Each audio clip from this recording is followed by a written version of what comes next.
नमस्कार मित्रांनो, आपण बघत आहात टीके स्टार 44 यूट्यूब चॅनल.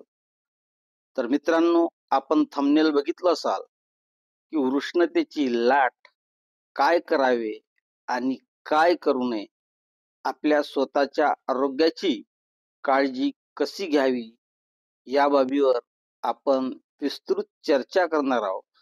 चला तर मित्रांनो, उशीर न घालवता आपण दिनांक 21 मार्च 2025 चे हे पत्र आहे. महाराष्ट्र शासन, महसूल व वन विभाग, आपत्ती व्यवस्थापन, मदत व पुनर्वसन. मित्रांनो, मी या पत्राचे वाचन करणार नाही. काही महत्त्वपूर्ण सूचना या पत्रामध्ये दिल्या आहेत, त्यावर आपण फोकस करणार आहोत. तर मित्रांनो, प्रति सर्व जिल्हाधिकारी तथा अध्यक्ष जिल्हा आपत्ती व्यवस्थापन प्राधिकरण, विषय उष्णतेच्या लाटे संदर्भात मार्गदर्शक सूचना. तर उष्णतेच्या लाटेच्या संदर्भाने काही महत्त्वाच्या सूचना या पत्रामध्ये दिलेल्या आहेत आणि सर्व विभाग प्रमुखांना देखील या सूचनांचे काटेकोर पालन करणे अशाबाबत हे पत्र अवर सचिव महाराष्ट्र शासन संजीव राणे. तर बघूया यामध्ये काय दिलं आहे. उष्णतेच्या लाटेच्या प्रभावास प्रतिसाद देण्यासाठी मार्गदर्शक सूचना. महानगरपालिका यांना काही सूचना दिलेल्या आहेत. त्याचबरोबर आरोग्य विभागाला सुद्धा काही सूचना दिलेल्या आहेत. आपण या ठिकाणाहून बघू शकता. तसेच या ठिकाणी पंचायत विभागाला सुद्धा या उष्णतेच्या लाटेच्या संदर्भाने काही सूचना दिल्या आहेत. शिक्षण विभाग, प्राथमिक आणि माध्यमिक, हवामान खात्याकडून आणि आलेल्या चेतावणीनुसार शाळा महाविद्यालयाच्या वेळा नियोजन करा आणि थंड वर्गखोल्या, प्रथमोपचार, पिण्याच्या पाण्याची सोय, शाळाच्या वेळामध्ये बदल करून उष्णतेच्या लाटेच्या परिस्थितीनुसार सुट्टी देण्यात याव्या. उन्हाळ्यात विद्यार्थ्यांची मैदानी किंवा शारीरिक हालचाली टाळाव्यात. बाहेर मैदानात वर्ग घेऊ नयेत. दुपारच्या सत्रात मैदानावरील खेळाचे नियोजन करू नका. विद्यार्थ्यांना उष्णतेच्या लाटेपासून बचाव करण्यासाठी शिक्षित करा आणि आपत्कालीन सेवांचा संपर्क द्या. परीक्षा सकाळच्या सत्रातच घेण्यात याव्यात. पंखे सुव्यवस्थित राहतील याची खात्री करावी. माध्यान्ह भोजन योजनेअंतर्गत मुलांना सरबत, ताक आणि ORS पाकिट द्यावे. ह्या शिक्षण विभागाला सूचना होत्या. त्याचबरोबर कामगार विभागाला सुद्धा काही सूचना देण्यात आलेल्या आहे. या ठिकाणी परिवहन विभाग यांना सुद्धा मार्गदर्शक सूचना दिलेल्या आहेत. वन विभाग, पाणी पुरवठा व स्वच्छता विभाग, त्याचबरोबर सार्वजनिक बांधकाम विभाग, ऊर्जा विभाग, कृषी विभाग, पोलीस विभाग,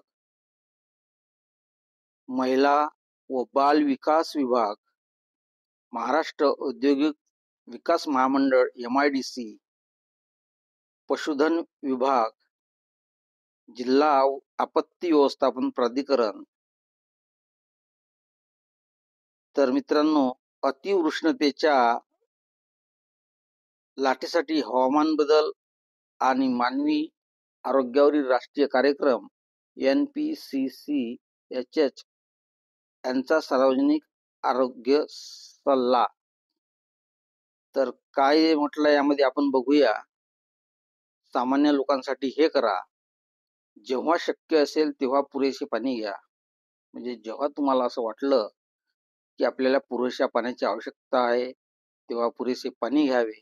तुम्हाला तहान लागली नसली तरी तहान हे निर्जलीकरणाचे चांगले सूचक नाही. नंबर 2, प्रवास करताना पिण्याचे पाणी सोबत ठेवावे. आपण कुठेही प्रवास करत असलो तरी आपल्यासोबत पिण्याचे पाणी असायला हवे. ओरल रिहायड्रेशन सोल्युशन ORS वापरा आणि लिंबू पाणी, ताक, लस्सी आणि फळाचे रस यासारखे घरगुती पेय घ्यावे. टरबूज, खरबूज, संत्री, द्राक्षे, अननस, काकडी, कोशिंबीर तसेच स्थानिक उपलब्ध फळे आणि भाज्या यासारखी उच्च पाणी सामग्री असलेली हंगामी फळे, भाज्या खाव्यात. म्हणजे ज्यामध्ये पाणीयुक्त पदार्थ असतात अशा भाज्या खाव्यात. पातळ, सैल, सुती आणि शक्यतो हलक्या रंगाचे कपडे घालावे. तुमचे डोके नेहमी झाकून ठेवा. थेट सूर्यप्रकाशाच्या संपर्कात असताना छत्री, टोपी, टॉवेल आणि इतर पारंपरिक साधनांचा वापर करावा.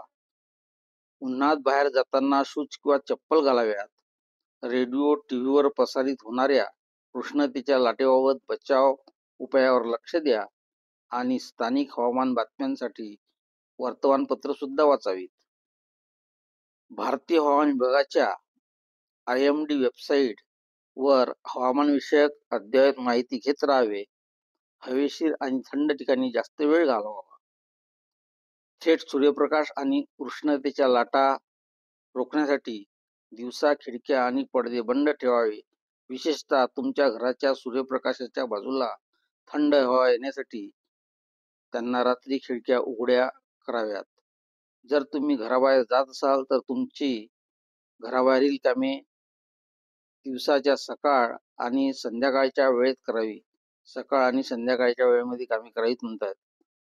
दिवसाच्या थंड वेळामध्ये बाहेरील कामाचे नियोजन करावे. संवेदनशील किंवा जास्त जोखीम असलेल्या लोकांसाठी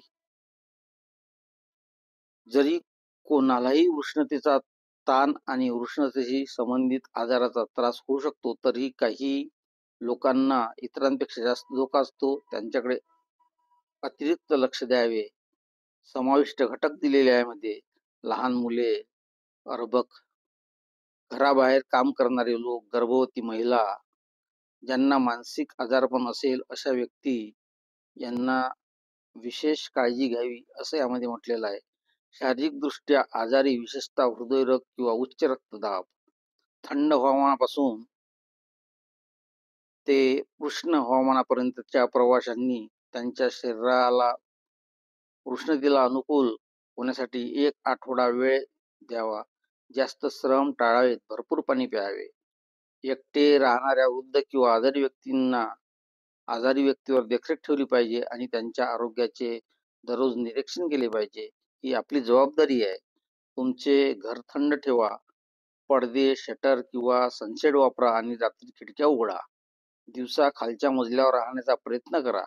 शरीर थंड करण्यासाठी पंखा, स्प्रे बाटल्या, ओलसर कापड आणि बर्फाचे टॉवेल वापरा.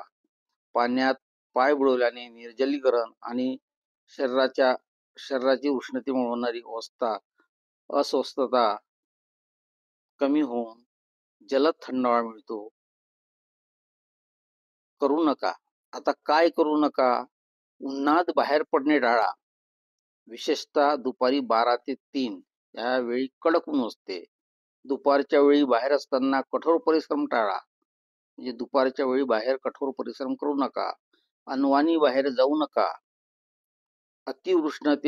उष्णता वेळेस स्वयंपाक करणे टाळा. स्वयंपाकक्षेत्र पुरेशा प्रमाणात हवा येण्यासाठी दरवाजे आणि खिडक्या उघड्या ठेवाव्यात. अल्कोहोल, चहा, कॉफी, कार्बोनेटेड सॉफ्ट ड्रिंक्स किंवा मोठ्या प्रमाणात साखर असलेले पेय टाळा, कारण यामुळे शरीरातील जास्त पाणी कमी होते किंवा पोटात पेटके येऊ शकतात. उच्च प्रथिनयुक्त अन्न टाळा आणि शिळे अन्न खाऊ नका. उभ्या केलेल्या वाहनांमध्ये लहान मुले किंवा पाळीव प्राणी सोडू नका. वाहनातील तापमान धोकादायक ठरू शकते.